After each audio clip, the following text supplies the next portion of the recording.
afternoon, everyone. I'm Tanishka Kamli from the Technology Express, and today we're joined with Toju Duke. Toju is the founder and CEO of Bedrock AI and Diverse AI, and a nonprofit dedicated to building a more inclusive AI future. Thank you so much for joining us today. Thanks for having me. Great. I'd love to start with your journey. How was your journey moving from a tech giant to building something of your own? It's amazing.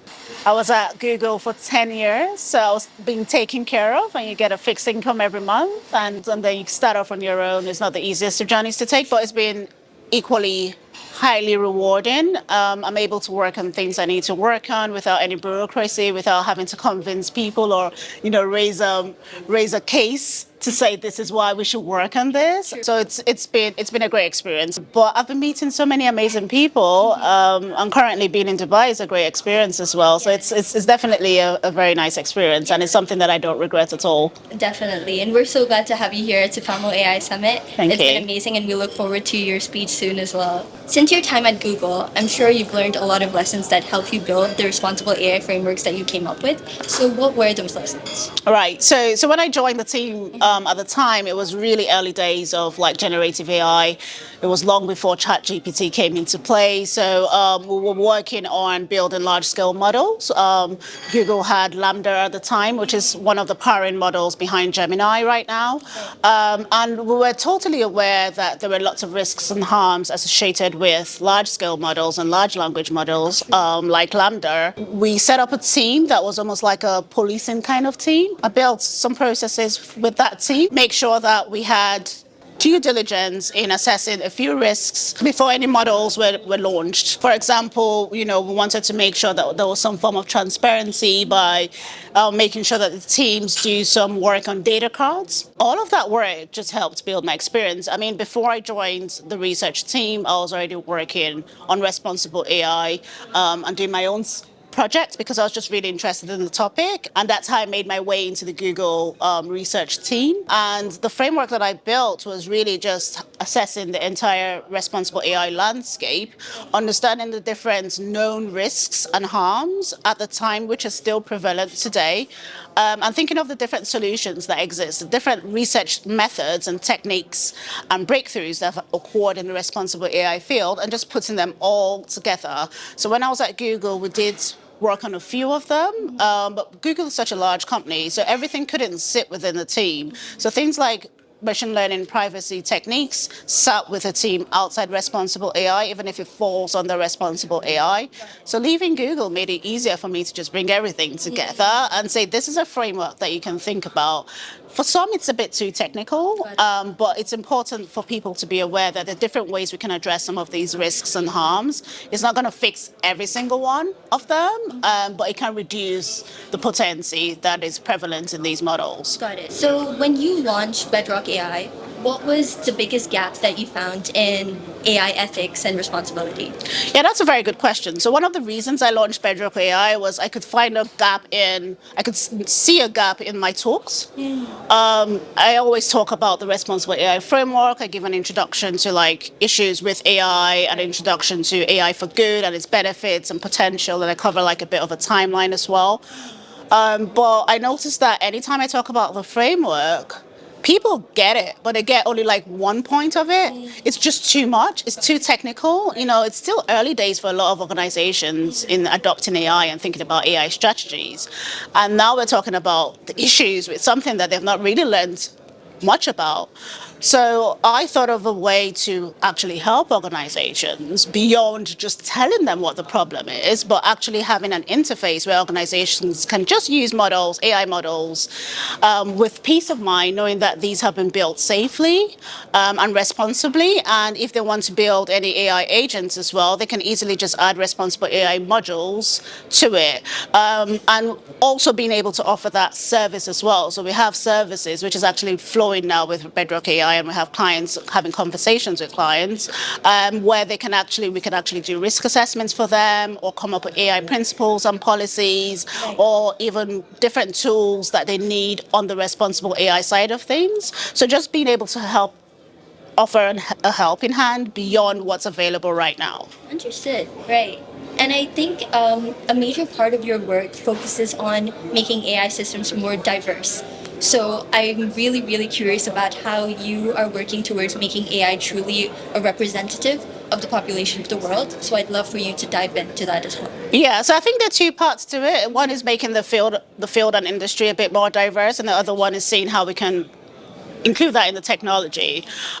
With the first part, that's one of the reasons I set up Diverse AI, just to have a team of people or a community of people who identify as diverse, being able to either just hang out together, work together, build educational resources for other people, especially people from disadvantaged communities, have events and drive research.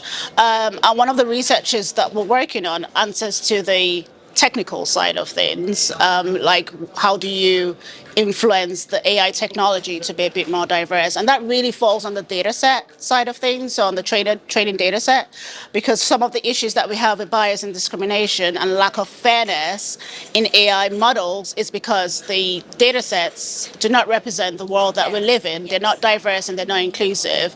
Another reason as well is that the teams building the systems are very homogeneous and they're not diverse and inclusive as well, so they can't think outside their lived experiences.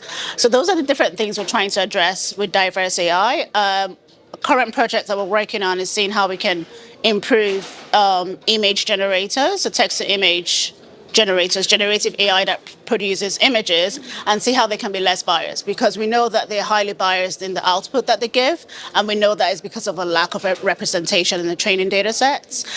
So we've been able to prove that, changing and improving the diversity in the images and the training data sets and the captions, so the labels and captions, which is basically the labels and descriptions, which forms the text that surrounds building these models. So you have been championing for the underrepresented voices in AI as well. So what were some of your key moments in feeling like you have made a significant impact to the community right now? Yeah, I mean, it's still early days, considering this work really kicked off after I left Google, which has not been 2 years yet. But that said, with Diverse AI, we built like a self-learning curated journey on AI. So we have a few AI modules on our website that people can just learn. It's like an introduction to AI. Okay. We also hosted a workshop with Salesforce last year, which was really for everyone to join, another introduction to AI as well. The research work that I mentioned in terms of building more diversity in the image data sets to help generative AI.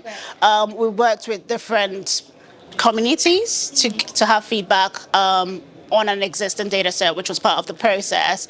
And it was just good to be able to hear from people what they thought about the existing data set, and that it also helps to educate people as well on the overall process of how AI models are being built. And I think it opened people's eyes up, because I could see some of the comments saying, oh my gosh, there's no form of diversity here, and I cannot believe these are the sort of data sets that they're using to build the systems.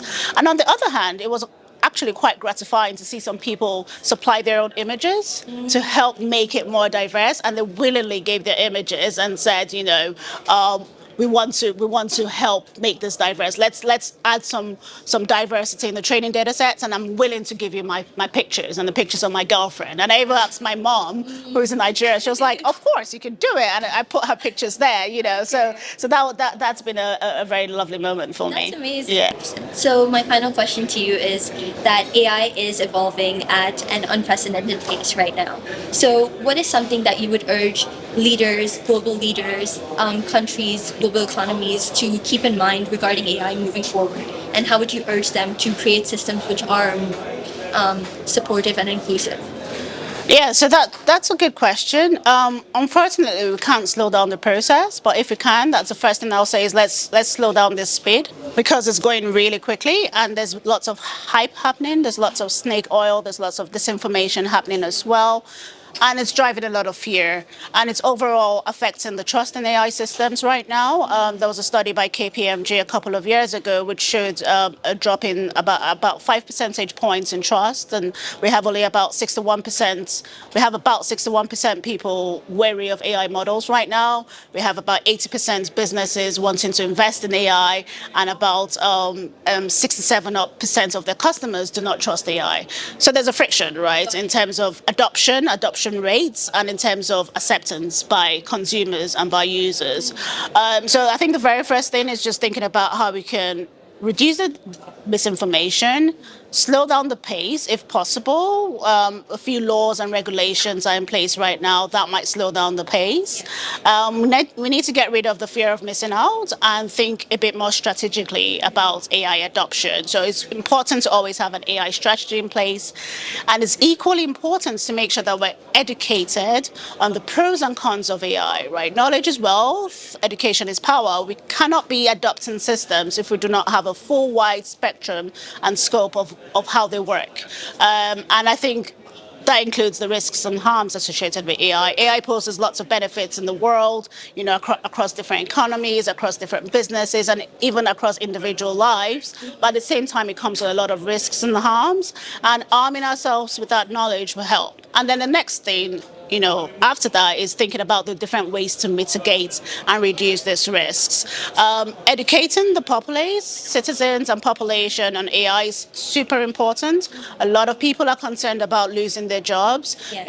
There was a World Economic Forum study that came out a few days ago, and it said, about, I think 90% or 90 million jobs will be lost, but then in the next 5 years, AI will produce about 170 million jobs. That's over half, just about half of that, right? So it's like a 50% increase. So governments and organizations need to focus on reskilling and upskilling their employees. Think about the different jobs that could be affected and seeing how we can actually make the right moves now and the right changes and the right shifts. Employees need to be educated on AI. They need to know how to use the AI tools. And I think another thing that has come up with some of my conversations I've had is the bit around energy consumption, which hasn't been solved. But at the same time, people can restrict their use of large language models, for instance. Don't just play around with it, be very deliberate and intentional about your prompts, because one prompt leads to the consumption of a whole 500 cl water bottle. And if we carry on with the way we're going now, the climate crisis that is facing the world today is going to be so much worse. My goodness. Thank you so much for shedding light on these important topics, and it's been great having you here today, Toju. Thanks for having me.